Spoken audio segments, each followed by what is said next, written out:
I've been sitting in the basement archive at Pennsylvania State University for 4 hours, going through farm bulletins, and I need to tell you what I found.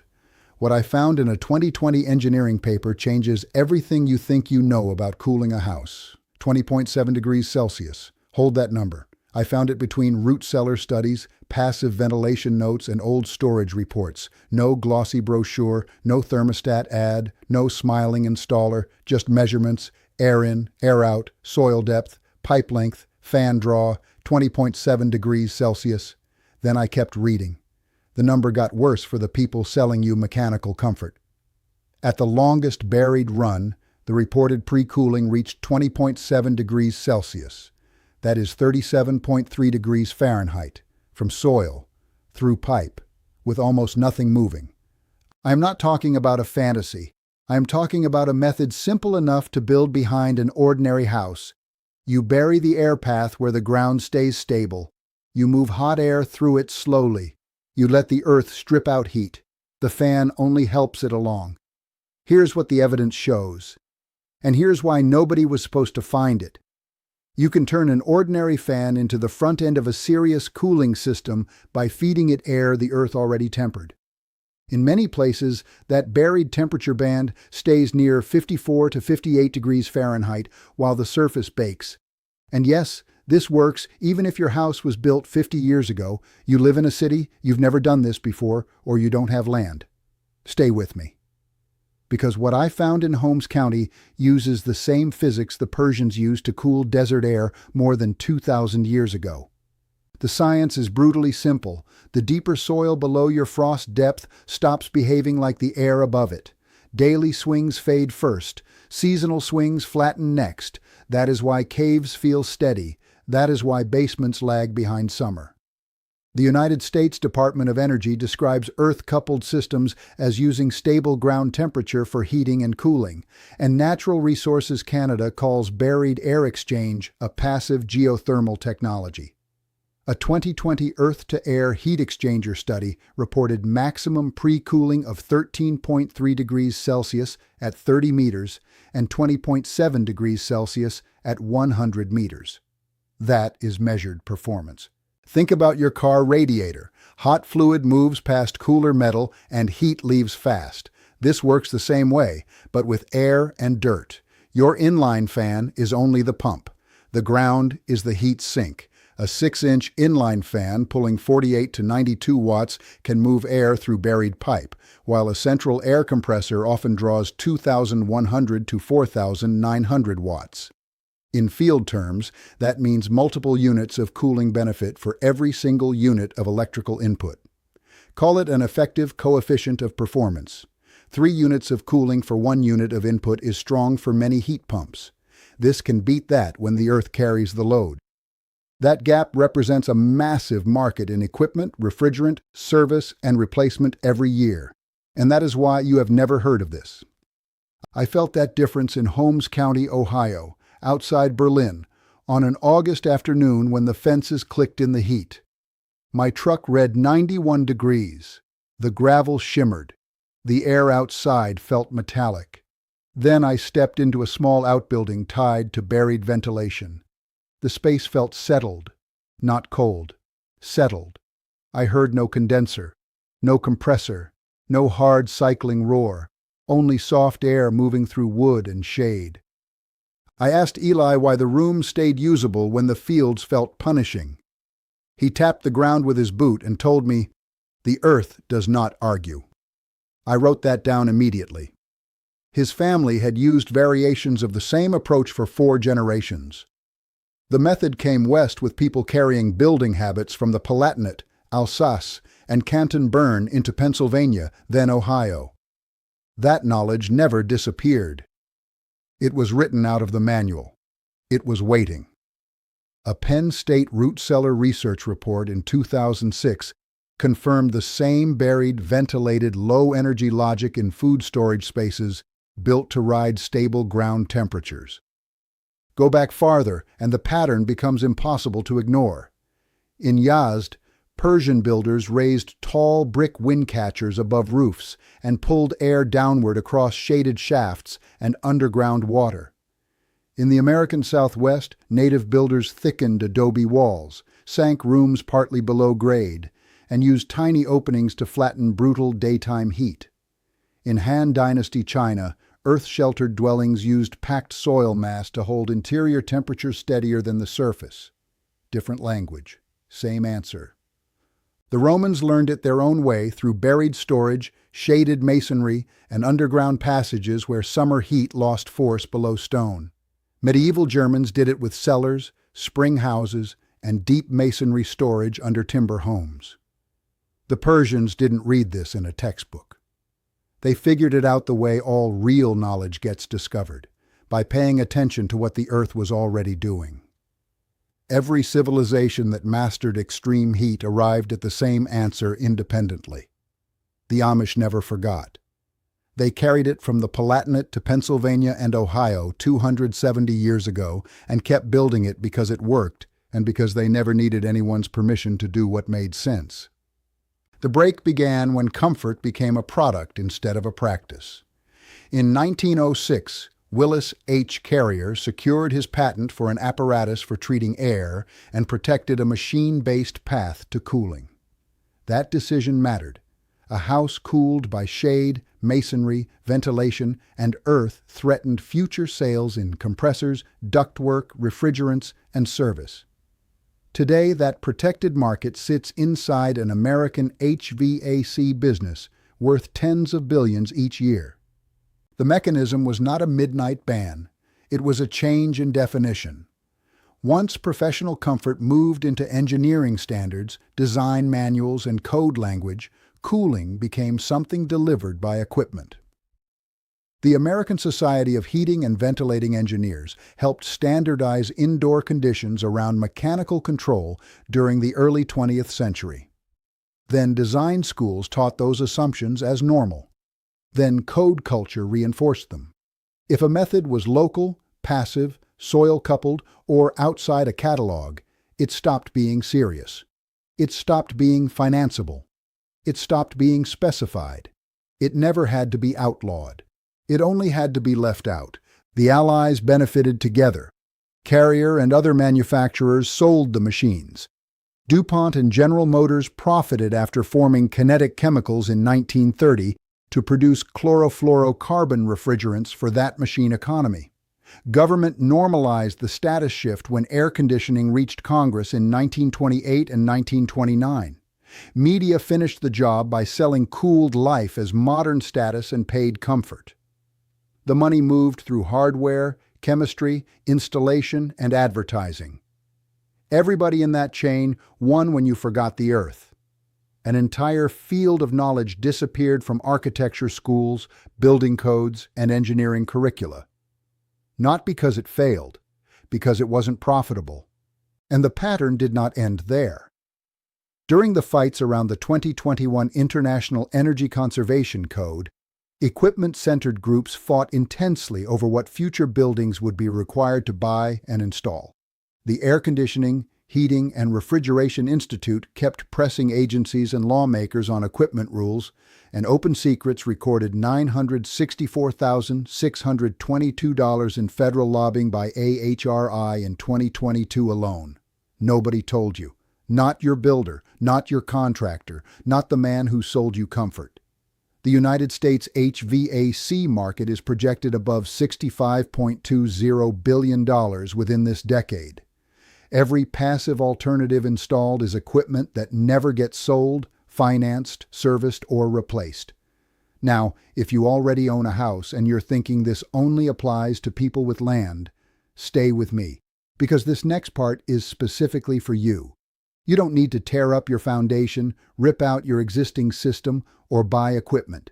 You need a yard, a drill, a bottle, a weekend. Start on the shaded side of your house.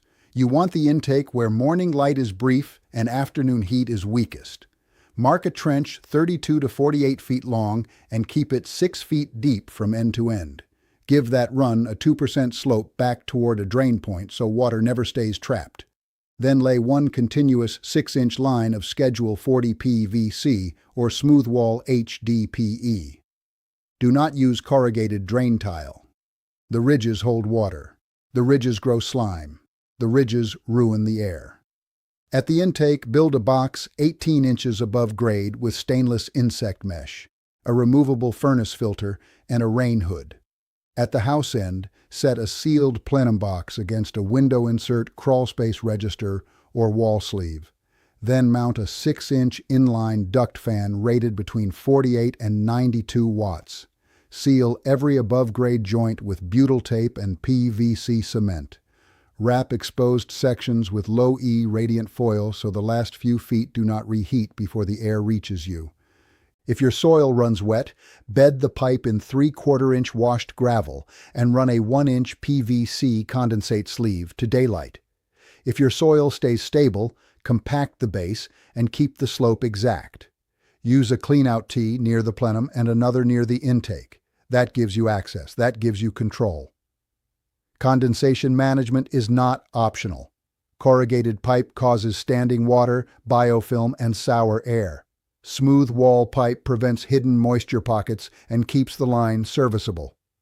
On a 95-degree day, with outside humidity near 70%, a buried run built like this can deliver supply air in the upper 50s or low 60s before it enters the room. Pair that with blackout curtains, attic venting, and one interior circulation fan, and the result stops feeling theoretical. It feels immediate. The materials stay cheap if you stay disciplined. Pipe usually runs $7 to $14 per section. A decent inline fan costs $28 to $64. Gravel, fittings, mesh, filter housing, tape, primer, and cement add another $64 to $136. Even with plywood for a window insert, most builds stay between $214 and $438 total. Most people can trench and place pipe in one Saturday morning, then seal, test, and backfill on the next day. The first full cleaning takes 40 minutes. After that, it requires attention once a season and a full inspection once a year. Your conventional air conditioner costs $5,200 to $11,400 to install, $96 to $287 per month to run, and lasts 12 to 17 years before it ends up in a landfill. This costs $214 total. It lasts 20 to 30 years. Your choice. Everything I've covered across this channel, root cellar airflow control, lime wash summer heat blocking, attic vent pressure balancing, I've put it all in one place, step by step, season by season, room by room, in the order the families actually use it. Link is in the description. But stay here, because what Eli built is the part nobody is talking about yet. Before you leave this part, notice what changes once you understand the principle. You stop looking at cooling as a machine problem first. You start seeing it as a path problem. Where is the hot air entering? Where can you slow it? Where can you sink its heat before it reaches your body? That is how older builders thought. Not because they were romantic, because they were paying the bill. A fan by itself only moves discomfort around. You already know that. On a brutal day, a box fan can feel like a hairdryer. But a fan drawing from buried, stabilized air becomes something else. The motor still sips electricity. The experience changes completely. You are no longer blasting hot air across skin. You are delivering pre-cooled air into the living space. That is the difference that matters. And once you add small, supporting moves, the gain compounds. Shade the intake box, shade the west wall, close curtains before noon, not after lunch, vent the attic at the ridge, keep indoor humidity under control, push heat out high and pull cool air low. None of that is glamorous. All of it works. The earth handles the first drop. The house handles the rest. This is where people miss the point. They hear underground cooling and imagine a giant project. They picture excavation bills, permits, and machinery. You do not need any of that to test the principle. A shorter run still teaches you the delta. A temporary window panel still proves the airflow.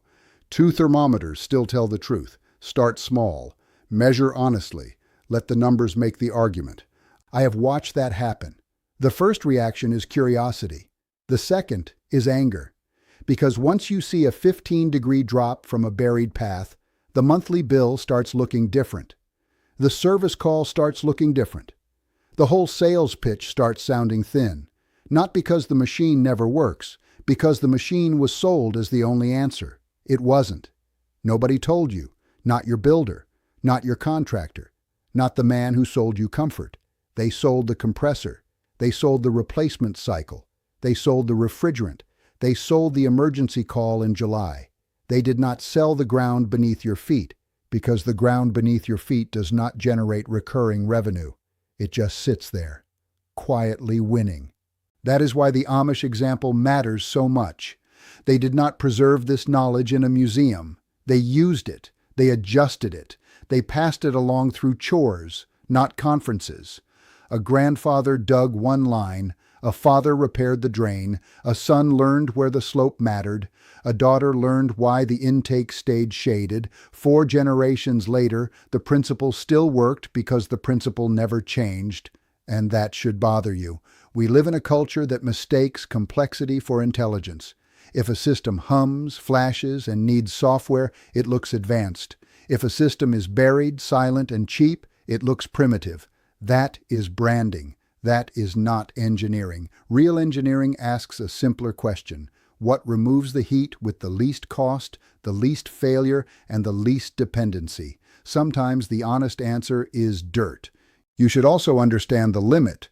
This is not a magic wand. If your house leaks air through every seam, fix that. If your attic is cooking at 140 degrees, address that. If your windows face west with no shade, change that too. Buried air cooling works best as the first stage of a smarter envelope. But that first stage is powerful. It lowers the burden before the burden reaches your room. And because the load drops early, everything else can shrink. The fan can stay small. The runtime can stay low. The backup system, if you keep one, works less and lasts longer. That is how real savings happen. Not from one miracle object. From moving the problem upstream and solving it before it becomes expensive. If you build this, keep a notebook. Write down outdoor temperature at 2 p.m. Write down intake temperature. Write down outlet temperature. Record humidity if you can. Check the same times for 2 straight weeks. Then compare that to your interior comfort and your evening power use. You will have more useful knowledge than most people giving advice online. Measurement beats opinion. Every time. What shook me in that archive was not just the number, it was the pattern. The number was the hook. The pattern was the verdict. Again and again, from Persia to Pennsylvania, from cellars to buried ducts, from spring houses to shaded inlets, people solved heat by handing it to mass, moisture, shade, and time. Then an industry arrived and taught you to forget that answer. That knowledge never disappeared. It was filed away. It was waiting. Waiting in extension reports.